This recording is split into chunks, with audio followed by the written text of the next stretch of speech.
আমরা চলে এসেছি কলকাতায় লাঞ্চ বাফেট খাওয়ার জন্য। বেসিক্যালি আমরা বাফেটের ব্যাপার হলে বারবিকিউ নেশনই চুজ করি, কিন্তু আমরা চলে এসেছিলাম নিউ টাউনের তামারায়। সো হ্যালো এভরিওয়ান, আমরা সবাই মিলে বেরিয়ে পড়েছিলাম 1টার সময়, আর আমাদের বাফেট বুক ছিল 2টোর সময়, আর যেতে যেতে প্রচন্ড লেট হয়ে গিয়েছিল। আর হ্যাঁ, ভিডিওটা একটু লং হয়ে যাবে, তোমরা একটু ধৈর্য ধরে দেখে নিও। বেসিক্যালি আমরা কলকাতায় এসেছিলাম একটা দরকারের জন্য, যেটা আর এই ভিডিওতে শেয়ার করতে পারবো না, নেক্সট ব্লগে তোমরা দেখে নিও। তো আমরা তামারায় এন্ট্রি করে গিয়েছিলাম 3টের সময়। এখন লিফটে করে আমরা চলে যাচ্ছি উপরে। আর এই বাফেটটা সব সময় থাকে না, উইকে 2 দিনই থাকে। তোমরা যারা শান্ত পরিবেশ ভালোবাসো, বেশি ক্যাচর ম্যাচর ভালোবাসো না, তোমাদের জন্য একদম পারফেক্ট হবে এই জায়গাটা। এর আগেও আমরা একবার এসেছিলাম, তখন বাফেট অ্যাভেলেবেল ছিল না, তাই আমরা চলে গিয়েছিলাম বারবিকিউ নেশনে। এইখানে কি কি ছিল সেটা তোমাদের ভালো করে দেখিয়ে দিচ্ছি, তোমরা দেখে নিও, কারণ সবকিছুর নাম তো আমি আর বলতে পারবো না। তবে যেগুলোর নাম আমি জানি সেগুলো বলেই দিচ্ছি। ফার্স্টেই ছিল পানিরের সঙ্গে যেটা ছিল আমি বলতে পারছি না, তারপরে ছিল সাদা ভাত, ডাল মাখনি, তারপরে ছিল বিভিন্ন ধরনের ডেজার্ট আইটেম, দেন এখানে আছে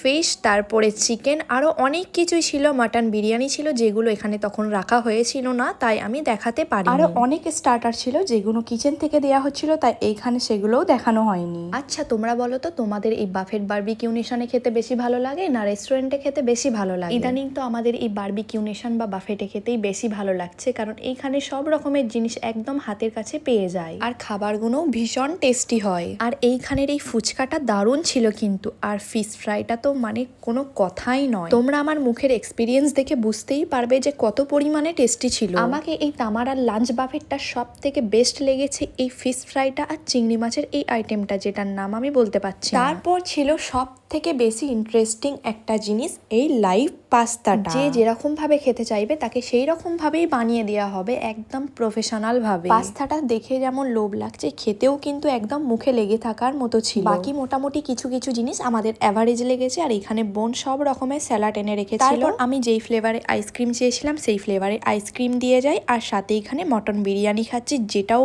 খুব টেস্টি ছিল। খাওয়া দাওয়ার শেষে যে কাজের জন্য এসেছিলাম তার জন্য বেরিয়ে পড়ি।